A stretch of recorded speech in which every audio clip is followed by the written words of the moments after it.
Hello and welcome to another IoT Builders, a live stream where we discuss a range of topics on the Internet of Things, from embedded devices to cloud services, all from an IoT Builder perspective. My name is Dan Gross, and I'm a senior developer advocate at AWS working on free RTOS.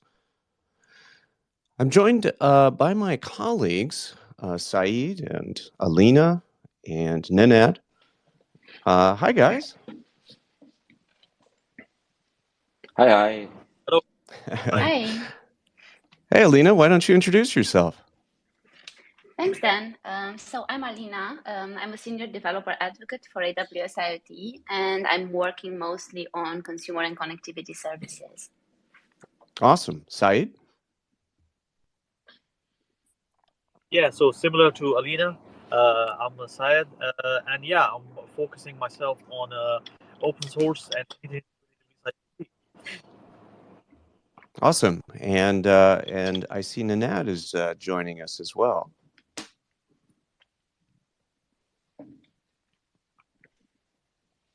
Let's see. It looks like he's just in listening mode at the moment.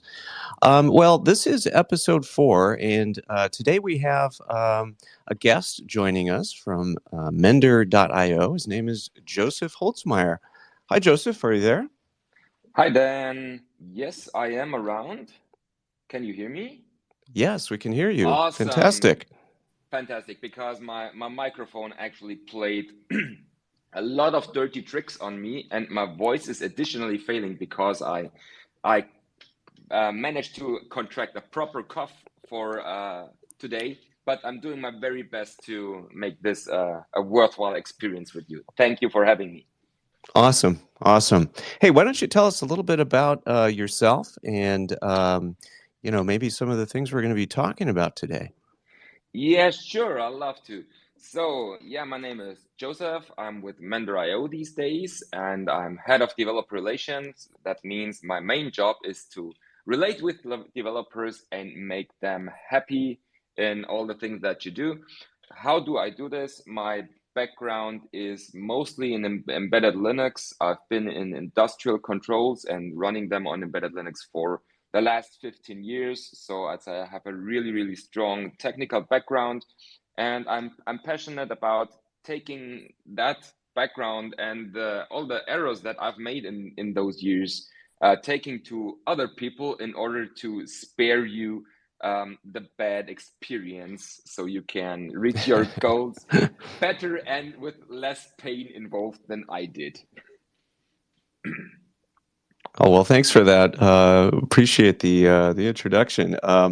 So I see that we do now have Nenad as a speaker. So, hey, Nenad, why don't you introduce yourself? Yeah, sorry guys, I didn't click the button to allow me to speak, as usual. So yes, I'm Nenad Ilic. I'm a senior developer advocate, as you guys, and yeah, I work mostly around AWS IoT, Greengrass, and the automotive. Yeah, as Joseph said, I think all of us here are basically sharing our bad experiences and trying to advance them so that other people can contribute and not feel that pain as we did. Good point. Good point. Yeah. So we're going to talk a little bit about, a lot about Yocto and about OTA and some other topics coming up. Let's see. So where should we start? What's a good place to start? How about the Yocto project? Maybe Joseph, you can tell us a little bit about the Yocto project and maybe some of the work that you've done there, and what's going on, what's cool about Yocto. Yeah, sure. So the punchline of the Yocto project essentially is it's not an embedded Linux distribution. It creates one for you, and that can mean everything and nothing. So let's reword it a little bit. Whenever you want to build something that runs Linux, but you don't want or cannot put a Debian, Fedora, Ubuntu, SUSE on it, then you probably can be helped by the means of the Yocto project. And that involves basically everything from a car to a boat, from a coffee maker to a web router, all of the things that you just take as granted that they are working, and you never think about the software that they run. If you think of one such thing, then you've got a really great chance that you're actually talking about software that was built via the Yocto project. And how did I end up there? Fun fact about me, I have literally not a single line of code contributions in there, not even in documentation. I ended up there because this was the place where I started helping people avoiding my own errors. The Yocto project is very, very complex. It enables you to do very bad, very devastating errors that cost you an enormous amount of time. And my story is I tried to help people avoiding those errors. And from there, I started talking and teaching and showing and demoing. And yeah, the Yocto project can run on almost everything that can run Linux. And this involves like the boring places. This is your network gear. No, this is the exciting stuff. It's the edge, right? Yeah, edge can mean a real lot for the Yocto project. Edge can mean whatever runs on the internet edge, and it can mean what runs on the edge of humankind these days. Like the bleeding edge. Yeah, Yeah, the very bleeding edge. Because I sometimes get asked, yeah, what's the craziest stuff that Yocto built? And then I usually be like, yeah, about this helicopter that is flying around a little bit on planet Mars. And then I say, a lot of the software running on that thing was built with Yocto. But is this considered an edge? Or Yeah, is satellite considered an edge? Or you tell me. That's what I mean. It's at least at the edge of the reach of humankind at the moment. Yes. Considered connectivity, yes. I'm not sure. I mean, connectivity could also mean Voyager, probably, but oh right, that's the furthest edge. the final frontier, as they call it. Yeah, cool. Yeah, and sorry to interrupt you. Please go on. You were saying about Yocto. I'm just rambling about the crazy stuff that you can do.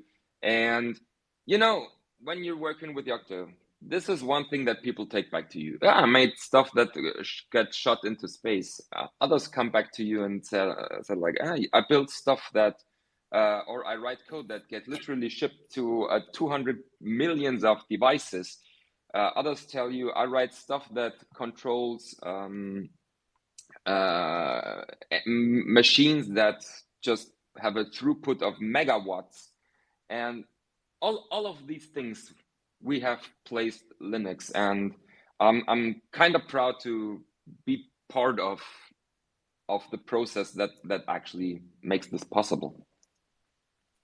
Yeah, that's cool. And I think I have a follow-up question on this. Is like, how does Yocto relate to IoT? I think that would be an interesting question to tackle. It certainly is. I mean, your experience may differ and your opinion too, but the reason why we back then, and a lot of other people probably, put Linux and therefore Yocto into their devices is because they want connectivity. In the old days, you had some industrial control somewhere, and it just needed to control that one machine. And then the day came where they wanted to connect that machine, to get data, to control that machine from remote places. Therefore, they put this machine, which is a thing, on the internet, which is the internet. And if we take those two words together, it means that there's an internet of things out there, right? So how do you put internet technology on a machine that is just sitting somewhere in your basement? Well, you need to build a Linux for it that gives you all the libraries and the connectivity that you love. And the Yocto project is one of the means that does that. That's how Yocto came into IoT. Yeah, I think that's a pretty cool story. Yeah, and if we think about it, these devices, even if they're on Mars, you know, the story doesn't stop there, because once the device is now connected, that means that now you can maybe add new software updates to that device, right? Yes, I actually have not deployed to planet Mars yet, not even to the moon, which would be awesome, of course.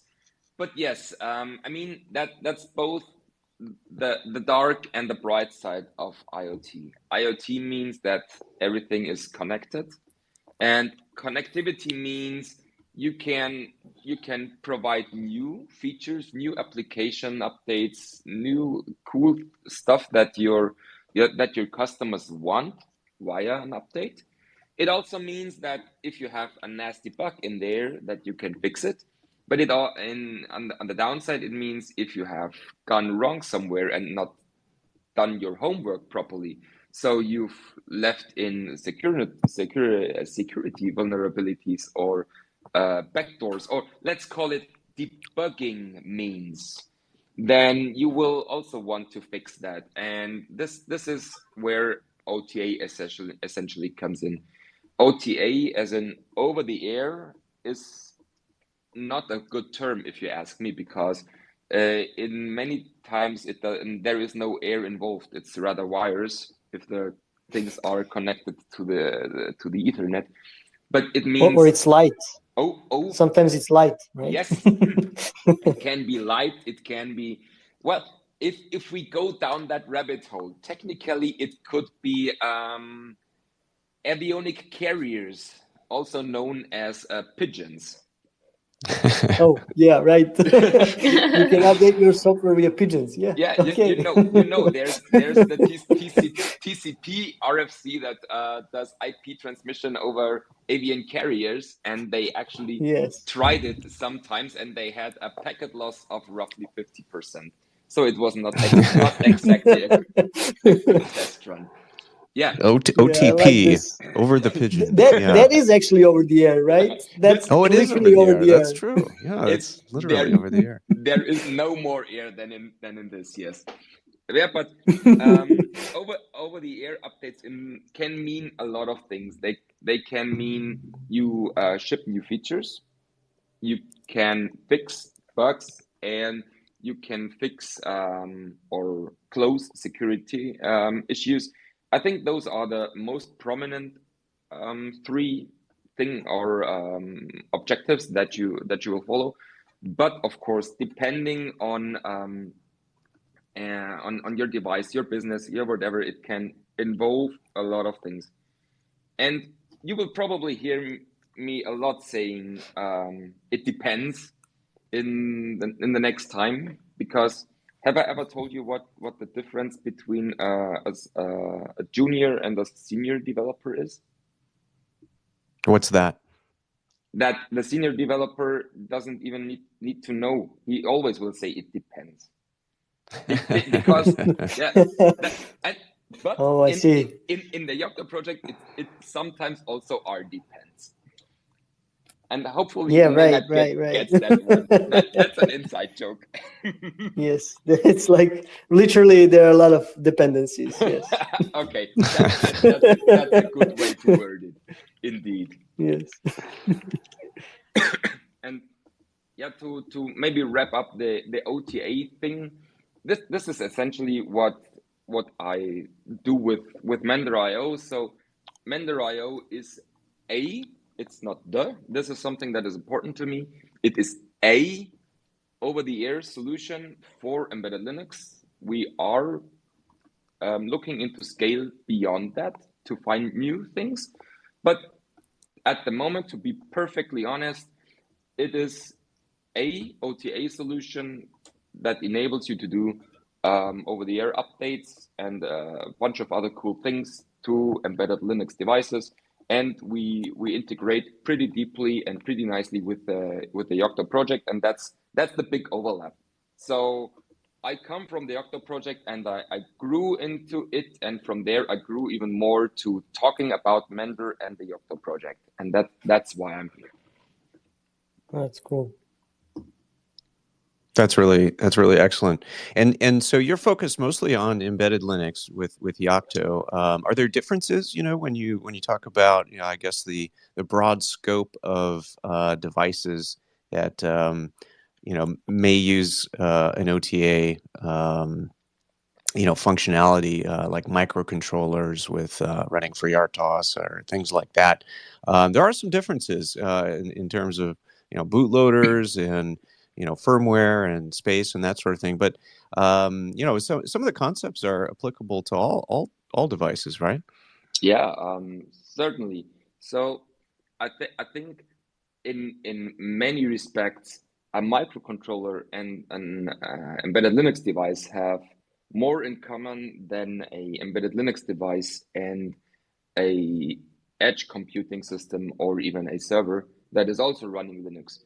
So by nomenclature, they run the same OS, but in terms of how they are handled by development and by the actual user, a lot of embedded Linux devices are way closer to your standard RTOS or bare metal thing. And specifically for OTA, this means you have to think of it as the literal thing. I mean, again, we are talking about IoT. We are not talking about the IOC, the Internet of Computers. We are talking about the Internet of Things. And a lot of people treat their things completely different than they treat their computers. The most obvious thing that I know of is everybody knows that you're not supposed to unplug your desktop while you're using it.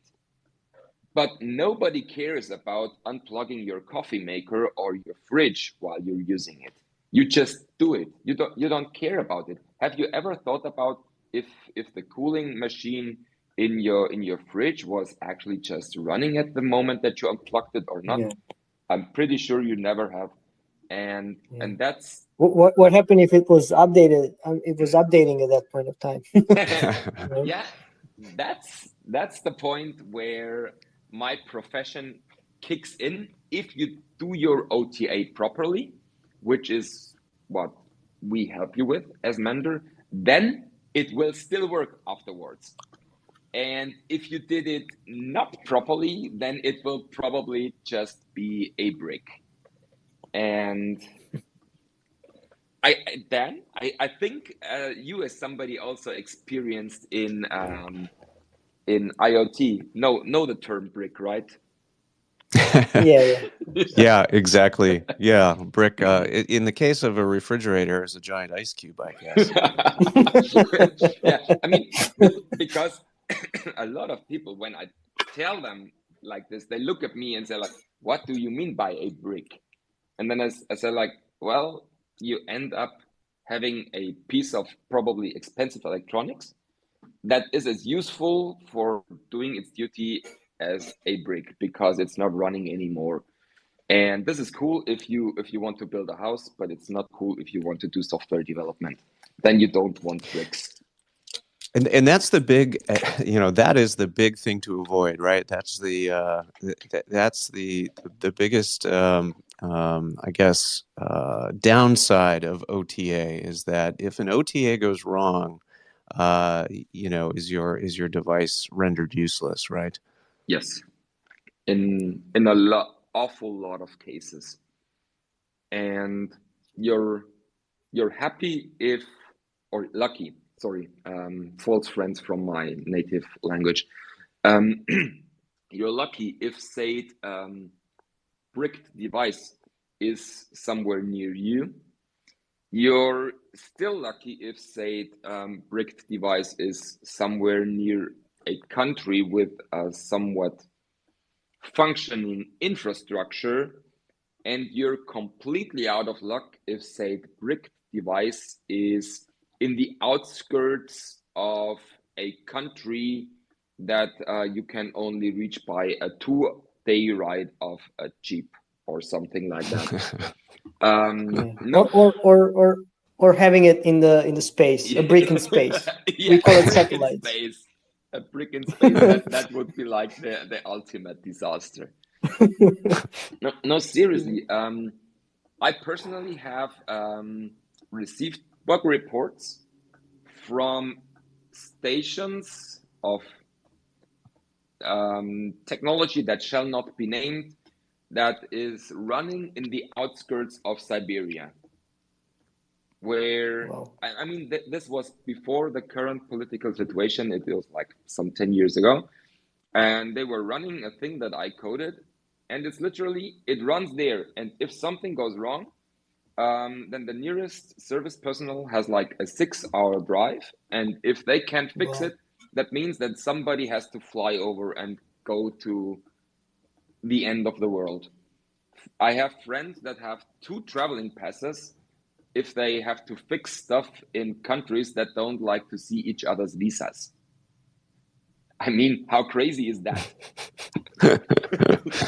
Yeah, and that's, I think that's the big point that when builders start in on this this type of endeavor, you're no longer talking about servers in a data center, as you said. We're talking about now the data center is, the world, and unfortunately, those devices aren't always easily accessible or maintained the same way a server is in a data center. So, but I think the danger is that I think a lot of builders see OTA as something they can do themselves, right? Like, how hard is it to send data over the wire back to devices and update them? I did it just fine in the lab, right? So it should work anywhere, as long as there's internet. But that's not always the case. There's a lot of little details about OTA that maybe sometimes are not considered by builders doing their own OTA solutions. So maybe we could talk a little bit about that, because I think this topic, once you dive into it, you start realizing it's a big job, doing OTA. Exactly. So this is also the first and foremost message that I always take to people. Whatever you try to update, please don't homebrew it, because in my experience, OTA is one of the things that looks like the easiest things ever, being just like 10 lines of bash. How hard is it to copy a file?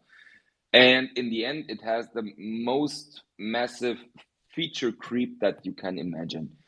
I mean, you start out, as you said, how hard is it to push a couple of bytes through a wire? Not at all. That's one line of curl, and then you add one line of CP, and by that you essentially have a bash script. We add the shebang and one blank line to make it pretty. So we have OTA in 4 lines right now. But the fun starts when, how do you check if the file is actually its integrity is intact? How do you check if the update was properly committed? How do you manage that the device gets exactly the file that it asked for? Because a device can have many starting points. Which updates does it need? What hardware does it need? How do you manage a really big fleet? Is all of this accessible? So it starts to grow really, really early, both on the device and on the back end. And this is, like I said, it looks really, really easy, but I know for sure that I already have introduced a proper bug in this hypothetical 4-line updater, even if it was working perfectly, it would be probably failing in the field because a certificate check on that curl does, if it's just pulling a file, that will fall over if your clock is off. And a lot of devices start off with an off clock and are sometimes not even allowed to sync to NTP. So this thing would be like dead on the ground before it even had deployed its own update. And yes, I kid you not, I have done that and I have failed in the exact same way that I have just described to you. So this is not a hypothetical error. This is one of the errors that I have made myself and that I want to spare other people. So really use something that is out there. And I can see that other OTA people have joined us by now. Welcome everybody. I think you can all underline this common stance. Whatever you take, we don't care. Just don't homebrew it, because you will get it wrong at some point in time, and it will cost you so much management or not management but maintenance time, that it's never cheaper than actually buying or hosting yours something that already exists. I remember this situation we had where we were producing a batch of like a couple of hundreds of devices, and they went into production, and we already had some software updates that we wanted to update, and then we scheduled this kind of update for them.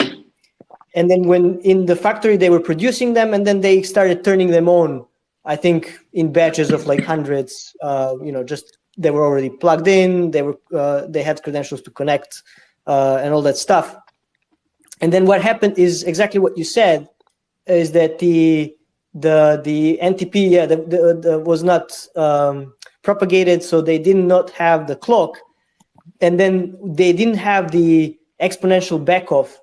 So what happened there was that all of the devices started connecting and failing, and then they were retrying this immediately, and soon the whole network stopped in the company, at the place, and the whole network just stopped because they were doing a DDoS because of the retries without the exponential backup. So yeah, and you see, like all those small things add up and can cause massive issues. Exactly, and absolutely things to avoid. Yeah. And you said this was only 100 devices. Now imagine if that you have like 1K, you have 10K, or you have even 100K of devices. And this is where it gets really, really nasty if you want to, or if you introduce a bug. And a perfect example that you probably want then is like a staged and a synchronized deployment. Example, you have a fleet of 100K devices. Then you will not want to roll out all of that at once, but you pick like 2% of those devices, and all of those in a country with probably good connectivity, and then you just roll out those 2%. And if nothing goes wrong in the first week and no customer rage strikes from the heavens upon you, then you proceed to the rest of those. And this is something, this is feature creep. We had just like this 4-line bash script initially. How do you do this? Yeah, you don't do it at all with a simple bash script. So you add magic to wherever this curled from, or whatever. So things keep creeping and creeping and creeping in, and this is to be avoided at all costs. Another very cool point that people always take up to me is all of those IoT things usually can update right away. But my project is special because it needs to take this and this and this into consideration. And I can assure you, no, you are not that special, at least not concerning your project. About all of the projects that I know of need to coordinate their update application or update committing to some state of the device, because the fridge is probably a safe example. Nobody cares if your fridge reboots and is unresponsive for half a minute. It just doesn't matter. If you're talking about industrial gear, then every second matters, because it might run stuff that has that suffers severe damage if something reboots just during operation. A classic example that I also have coded at some point in my past is air supplies for plastic extrusion. You know, plastic things are often made in a way that plastic balls granulate is heated up, and then it gets pushed through some injector, and then by cooling down, it forms the shape that you actually want. And this pushing down or out happens by compressed air.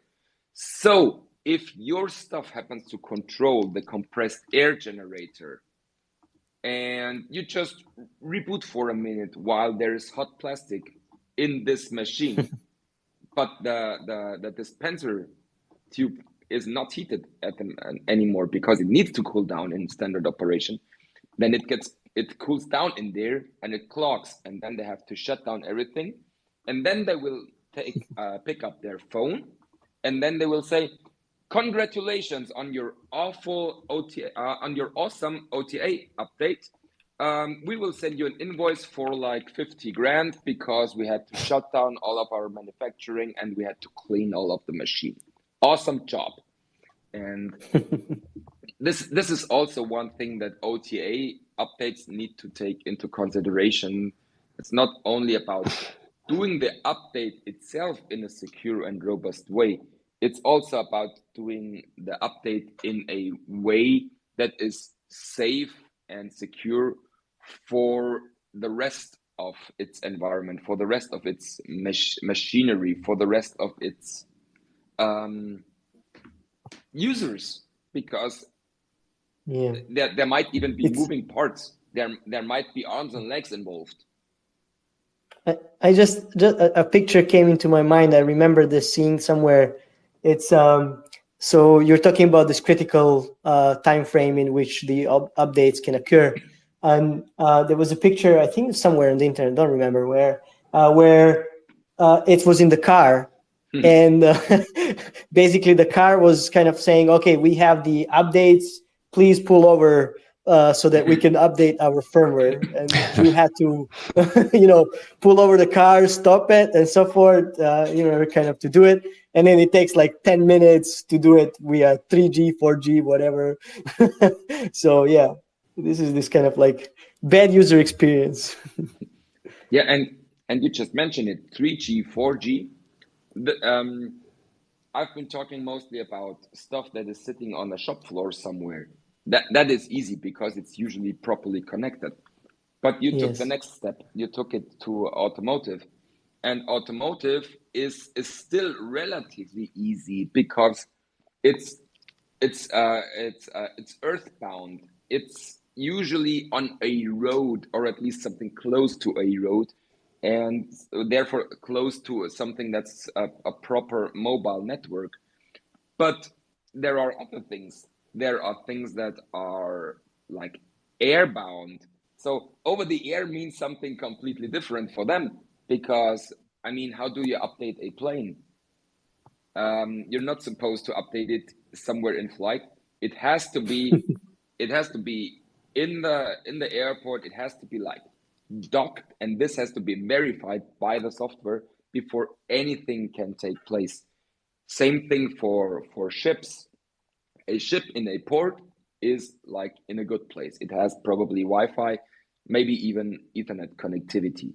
A ship somewhere near the coast is in an okay place because it probably has mobile connectivity, which is not good for big lots of data anymore, but it's probably will work.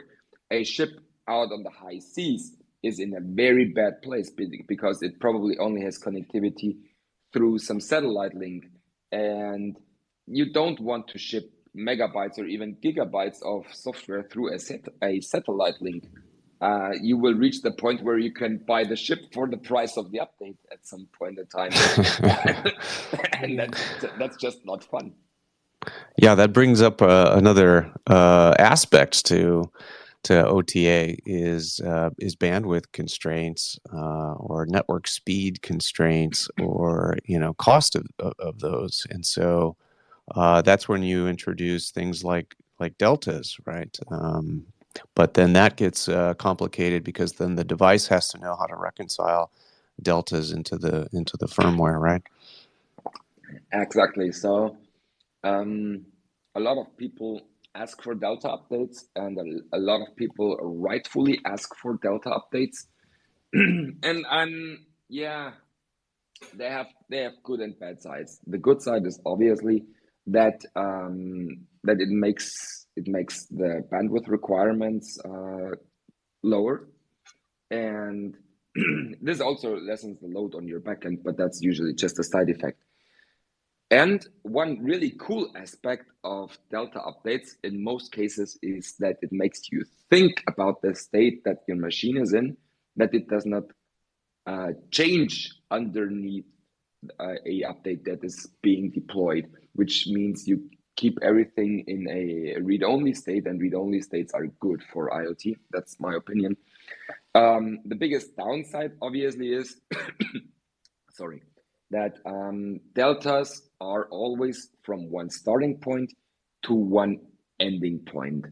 And this is okay if you only want to update from A to B, then you have one delta. That's no problem. But as we all know, during the life of any kind of software, there is not only one release.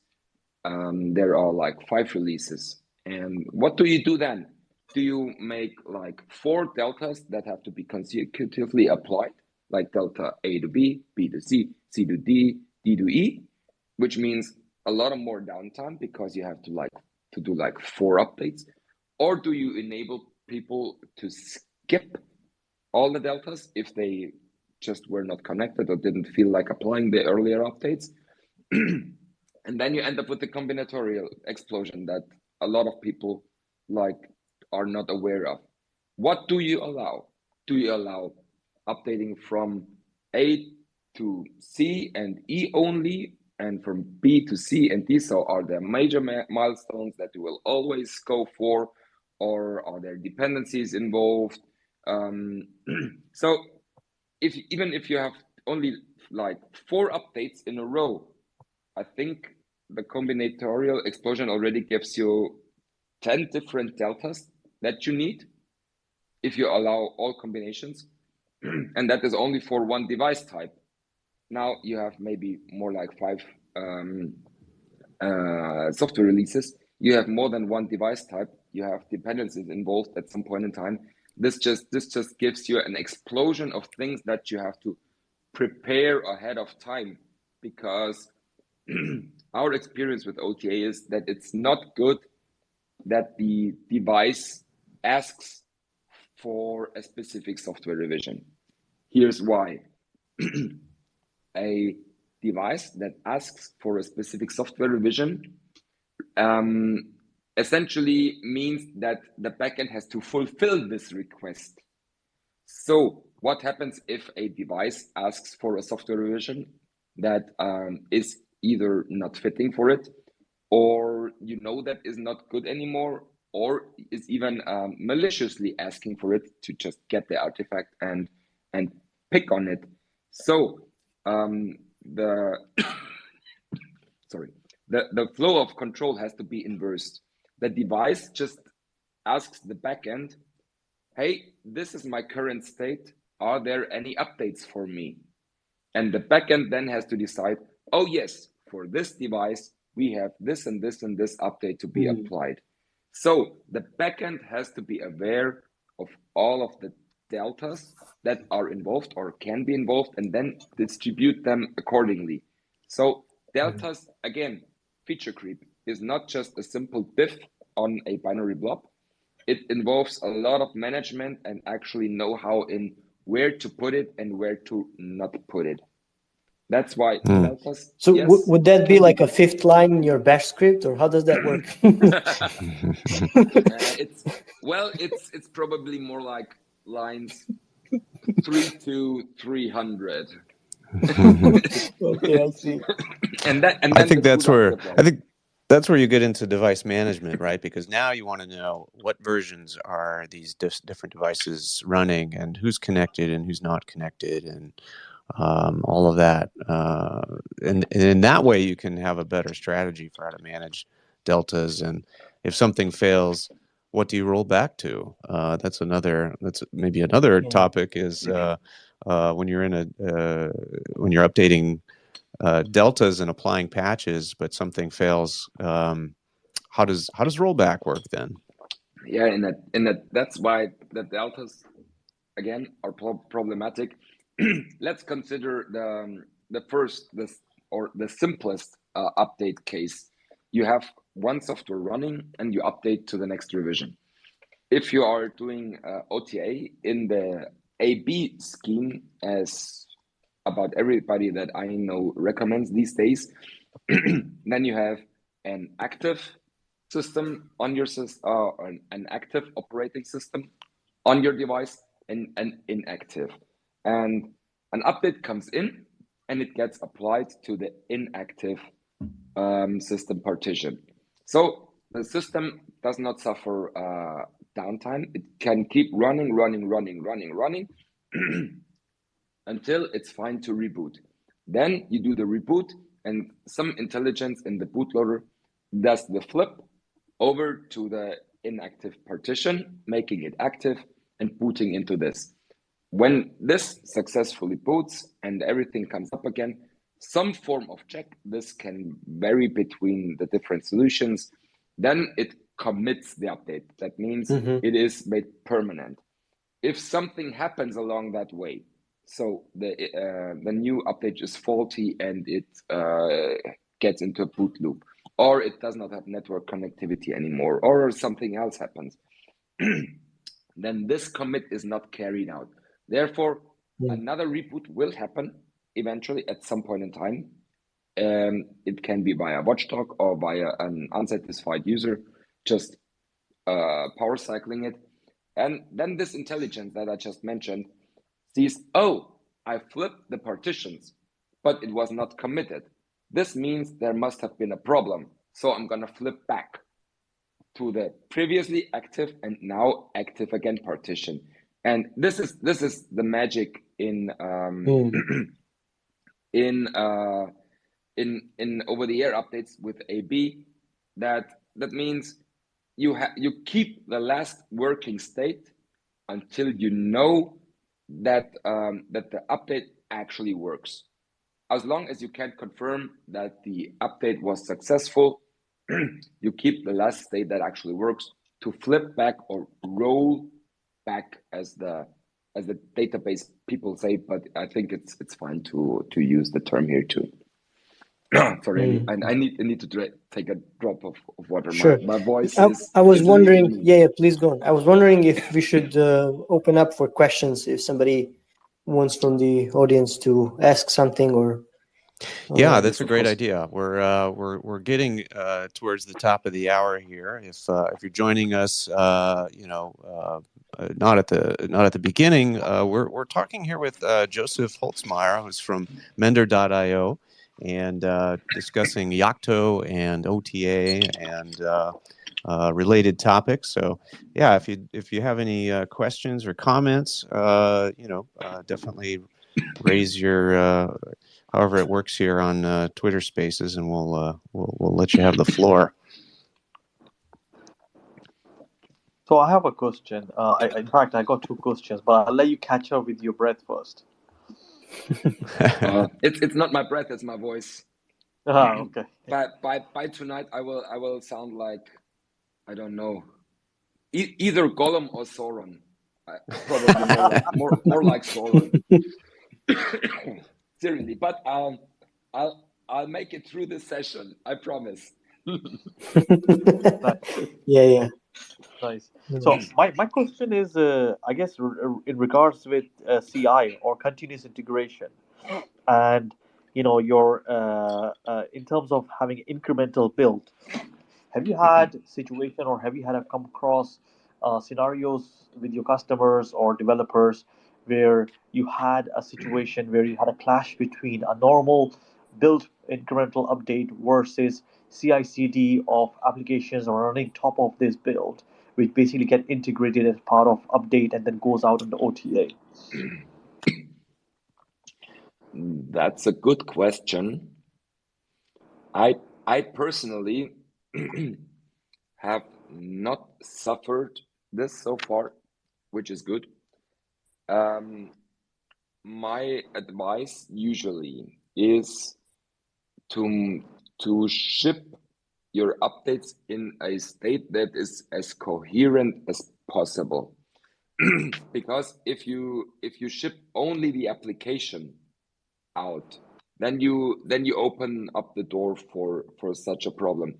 Whereas if you ship a full image or a delta image, which in the end adds up to a full image, then you circumvent problems that come from diverging application and operating system code. I know that it is not a not always a route that you can go for the sake of build time. Taking the step back to Yocto again, one thing that also helps you is having everything built in Yocto, because then you can guarantee reproducibility and you can always run your CI against a coherent state, which is pretty much the opposite of whatever Docker gives you, for example. I mean, who can rightfully claim that they have never written a Docker file that has no apt-get update, apt-get distant install, whatever in it? Yeah, right. Probably nobody.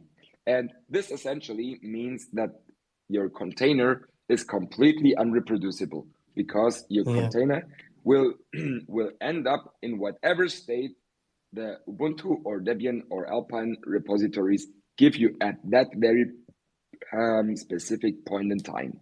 So it opens up the door for exactly the clashes that you just mentioned. Whereas if you are on a on a reproducible build, as Yocto can give you, then this is not a problem. You run the build today and you get one result. And if you run the build again next week, then you get the exact same API, you get the exact same binary interfaces, everything stays the same. And this is also, yes, CI/CD. This is something that embedded still has to do a real lot of learning. And Yocto is, for me, is the first part of the story, because it needs to go into CI/CD. It needs to be properly done. And OTA via a backend that is actually CI capable, which means it has the APIs for it exposed, as we at Mender do. We are pretty proud of it. I'm gonna be honest about that, because I do make the demos for it and I write some of the documentation. So if it doesn't not work for you, then you have to blame me, because then I did a bad job.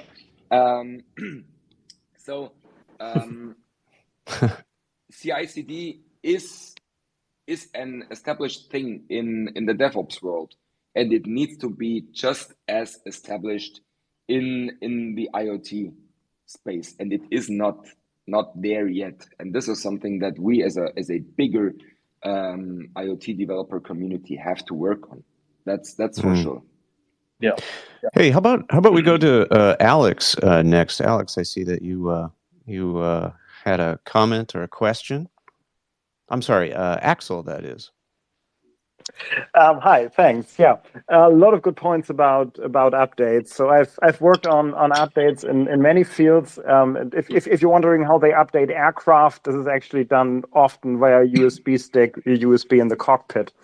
I know. No, but Yeah, right. Yeah.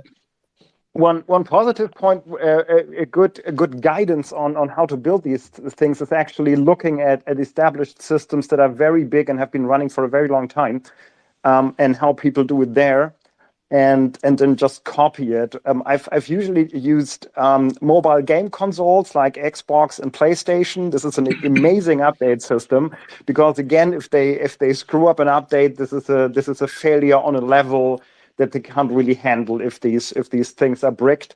The other system is really just mobile phones, Android and iOS.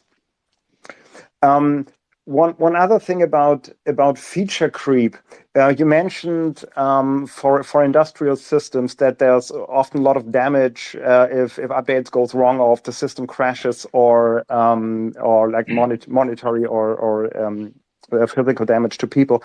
And yes, sure. However, I think there's a lot of functionality that you mentioned that's now somehow gets into the update when it should really be part of the system design at a lower level, because the damages that you mentioned, you'll have this when the system crashes for any kind of reason, for software bugs, for hardware bugs, for power failure, whatever. And you want to prevent these things anyway. So a failed over-the-air update is really just one point where this can happen. So the better your overall system design is in preventing these things with, for example, multiple controllers, with fail-safe, which it should be anyway for compliance reasons, then you can kind of get the added safety, but also get out the feature creep from all this stuff that somehow now shows up in your OTA code. Yes and no. So you actually made 2 points. With the first one, looking at stuff that exists and then copying it. Yes, I perfectly agree. And blunt advertisement here. Everything we do at Mender.io is open source, so you don't even have to copy it. You can just take it and run it for free, which is kind of like awesome. And the second part, again, yes and no, or it depends, as I pointed out earlier. Because yes, you are right. If a functional safety is required, I glossed over it, then yes, you should have hardware security, like a deadman switch somewhere. You're completely right with that. But there is one big difference. If the deadman switch kicks in for some misbehavior of the machine, for some damage, for some worker doing stupid things, then you don't get the bill. Then the company running the machine will say, oh crap, and will have to do with it themselves. Whereas if they find out that the deadman switch triggered and halted their production because you did something, then yes, there is also the same no amount of harm to people done, but you get the bill for halting their production. And that's not a good thing, in my opinion. I wasn't talking about a deadman switch. Like these functional safety systems, they have to be inherently safe anyway. So if the system is designed that if the control system is not present, or if these if there is an underlying system, then you should really have just a fail safe. So, for example, in the where you mentioned the cooling system for plastic extrusion, if the regulating computer is not there, the system should just go to, I don't know, maximum ventilation or into a state that's probably not optimal, but that prevent that damage. I'm not talking about just shutting things down, but things like that you will not get through compliance anyway if you do over the air updates. Yes, and these can result in physical damage. This is not going anywhere near anything that has functional safety. Yeah, I remember this scenario where actually there was we were working with a specific device that had like certain GPIOs that are then connected to other part of machines and so forth. And there was a hardware issue with this. And we figured out that earlier before it went into production, where one of the GPIOs, if the CPU is like in a reboot state or just like idling, it was in a tree state. So basically, there was no like pull-up resistor to put it in a certain state.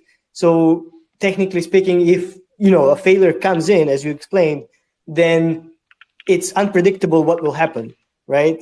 Where you always need to think about this, like what happens if like the CPU is not there?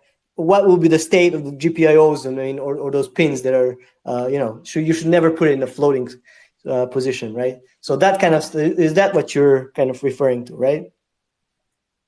Yeah.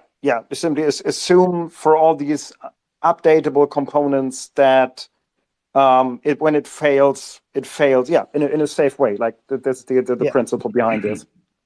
Yes, but the question is, what does fail-safe mean?